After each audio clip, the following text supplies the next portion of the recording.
By the 3rd year after my death, my son and I were still wandering ghosts. Because of our deep ties to this world, we couldn't pass on from here. Meanwhile, my husband Samuel Hoffman had clawed his way up from the bottom of society. He had transformed into the most up-and-coming new star in the business world, that I had betrayed him without hesitation during his most desperate times. So, he hated me. He hated me so much that he would skin me alive. 3 years ago, he had forced me to donate my bone marrow to his childhood sweetheart, Violet Sampson. At that time, I had been deathly sick. Bone marrow aspiration was an invasive procedure. I didn't know if it was a botched operation, or if my low immunity, due to my inherent illness, was to blame. But I suffered a severe systemic infection a week after the procedure. I then fell into a fever-induced coma and died at home. My 3-year-old son, Toby Hoffman, was left uncared for. Eventually, he died by my side. In all those 3 years, Samuel never visited us, not even once. He didn't make a single phone call. While holding Toby's little hand, I floated in the air. I watched as Samuel kicked at the front gate of the small house that I used to live in. We hadn't seen each other in 3 years, and he had changed a lot. His expression was cold and merciless. It felt so familiar yet so oddly strange. Behind him stood Violet, who was dressed extravagantly and wearing a face mask. Her complexion was rosy, and her figure perfectly proportioned. She didn't look like someone who was terminally ill at all. Toby listened to the grating noise of the door being kicked and hid in my arms in fear. He looked up at me. His bright eyes were filled with a mix of excitement and fear. "Mommy, has Daddy finally remembered us? He hasn't come to see us for such a long time. But he seems angry. Did I upset him? And who is that lady standing there?" Toby asked a series of questions. I patted his head softly. My heart ached like a knife had cut through it. My throat felt constricted, and I couldn't utter a word. "Kristen, get out here right now. Stop playing dead inside," Samuel shouted hoarsely into the courtyard. The commotion startled Jessie Vance, who lived next door. She stepped out of her yard and asked Samuel, "Young man, who are you looking for?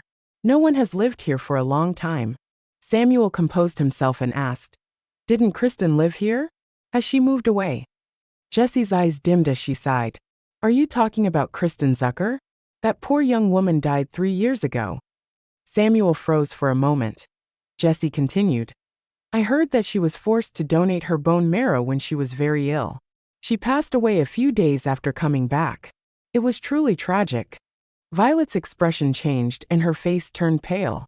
As if feeling wrong, she protested, "Please don't spread unfounded rumors like that, ma'am. Donating bone marrow is safe and doesn't cause death. If she didn't want to donate her bone marrow to me, she could have just said so. There's no need to jinx herself like this." She deliberately said those words loudly, as if I might be eavesdropping from inside the house. Samuel, who had been dazed, immediately relaxed when he heard Violet's words. The next moment, a mocking smile appeared on his face. He said contemptuously, "She likes to play pretend all the time. If she wants to make up lies, she should at least make them believable. She should look up whether anyone has ever died from donating bone marrow." Jessie didn't understand what they were arguing about. She repeated, "The poor thing. She died in the house and no one knew for days." Samuel's expression turned icy. He said to Jessie, "I don't know why you're helping her deceive me, but please tell her this. If she doesn't show up within 3 days to donate her bone marrow to Vivi, I won't hesitate to cut off the dialysis treatment for that child of hers." Jessie's eyes widened in shock. She shook her head and sighed before turning to go back into her own house. From behind her, Samuel warned coldly, "Remember that I'm giving her only 3 days. If she doesn't show up, I won't pay her a single cent of living expenses this month. She'll watch as that little kid dies in front of her." With her back turned, Jessie's eyes reddened as she muttered to herself, "That poor child. He already starved to death a long time ago. If only I had gone to check. Maybe I could have saved him. Sam, is Kristen hiding because she doesn't want to donate her bone marrow to me?" Violet asked pitifully. She looked like she was on the verge of tears. Samuel ruffled her hair affectionately. "Don't worry. It's just leukemia. Even if Kristen doesn't donate her bone marrow to you, I'll search the entire country to find you a match. Violet pouted and said, my body didn't show any signs of rejection upon receiving Kristen's bone marrow. The doctor said he's never seen two people with such a high level of compatibility. Samuel glanced at the locked gate. His tone was resolute as he promised, I'll find her for you, even if I have to dig her up from the ground. At that moment, I felt a pang of intense pain in my heart. As I watched the two people standing before me, memories from years ago resurfaced. Samuel and I were college classmates. Back then, he was like the sunlight piercing through the chilly morning mist. His presence was warm and dazzling. I was the one who fell for him first. After graduation, we ended up together. I once saw him as my salvation, and my world revolved entirely around him. I stood by him as he ventured into entrepreneurship. Then, I endured hardships by his side. He promised to take care of me for a lifetime. In the beginning, he kept his promise, but ideals could never truly withstand the harsh reality. During the early days of setting up his business, I often accompanied him to negotiate deals with other parties. It was during this time that I met Daniel Jones, the heir to Glorious Group. Daniel was a privileged scion who only worked for the sake of experiencing life. Ever since he met me, he stuck around like a fly I couldn't shake off. There were times when he touched me inappropriately under the guise of being drunk and wasted.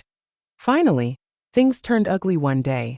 When Daniel tried to hold me in his arms while he was drunk, Samuel grabbed a wine bottle from the table and smashed it over his head. Because of this incident, we lost the contract with Glorious Group. Not only that, we also had to forfeit all our savings to keep Daniel from sending Samuel to jail. Of course, what we paid went far beyond just money. That night, Samuel held me in his arms and apologized profusely. He kept telling me how sorry he was, and that he would never let anyone bully me again when he became successful. True to his words, he became a successful businessman. No one else bullied me anymore. Only he did. I didn't want to remember any of this anymore.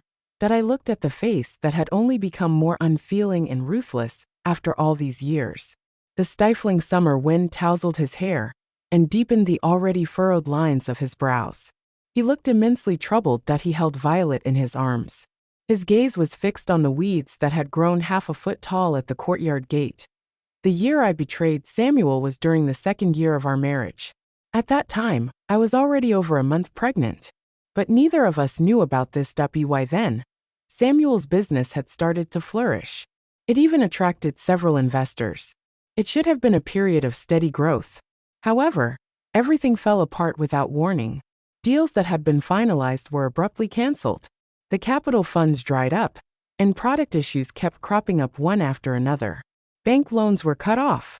Even the mortgaged properties, cars, and factories were all set to be repossessed and auctioned off. During those days, Samuel could not eat or sleep. To make matters worse, his mother was diagnosed with cancer that year.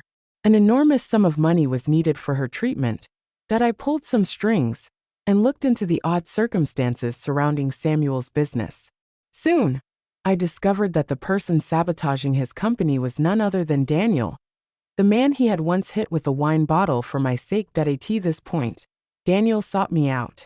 He said he could have Glorious Group's investment firm inject some funds into Samuel's business and cover his mother's medical expenses. I knew he had his conditions, because let's be honest, would a devil ever do charity? If he didn't want my life, he would certainly take something even more valuable than life itself. So, I asked him what his true purpose was for making this offer. Daniel sneered disdainfully. I do it because I want to. What purpose do I need? I just enjoy watching you worthless insects struggle and seethe with anger. Yet you're completely helpless against me. Besides, I haven't paid Samuel back for the time he smashed a wine bottle on my head. It's time for him to suffer the consequences of his reckless action. I couldn't understand Daniel. He had 100 ways to make Samuel's life miserable. Yet he chose me. Even after all these years, I vividly remember that day. In the dimly lit private room, Daniel held me on his lap with a contract in his hand. When Samuel pushed open the door and saw us, he froze. His eyes reddened as he rasped, "Why?" I said to him, "You can't give me the life I want, but Daniel can." In response, Daniel laughed heartily and pinched me with his greasy hands. My heart bled with agony, and I felt a sense of crushing humiliation. Nevertheless, I forced myself to laugh and evade his touch shyly. Isn't this great, Samuel? I help you secure funds, and you seal the deal with Glorious Group. It's a win-win situation, I said. Disappointment clouded Samuel's eyes bit by bit. Still, he extended his hand toward me with determination. Come back to me, Kristen. I don't need you to do this. Whatever life you want, I'll work hard to give it to you. He was pleading so humbly, and his expression was full of sorrow. At that moment my heart shattered, and I could scarcely breathe. Samuel went on. Kristen, I can walk away from today's deal. Please just come home with me.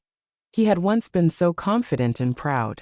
In fact, he was proud enough to smash a wine bottle over the head of Glorious Group's heir without hesitation. With a cruel twist of fate, he was now reduced to begging. Daniel chortled smugly. The woman you cherish is nothing special. All it took was for me to beckon with my finger, and she willingly climbed into my bed. So tell me, what was the point of smashing that wine bottle on my head back then? Samuel ignored his words and fixed his gaze on me. I smiled as I wrapped my arms around Daniel's neck. That's right, Samuel. Don't take things so seriously, just let it go.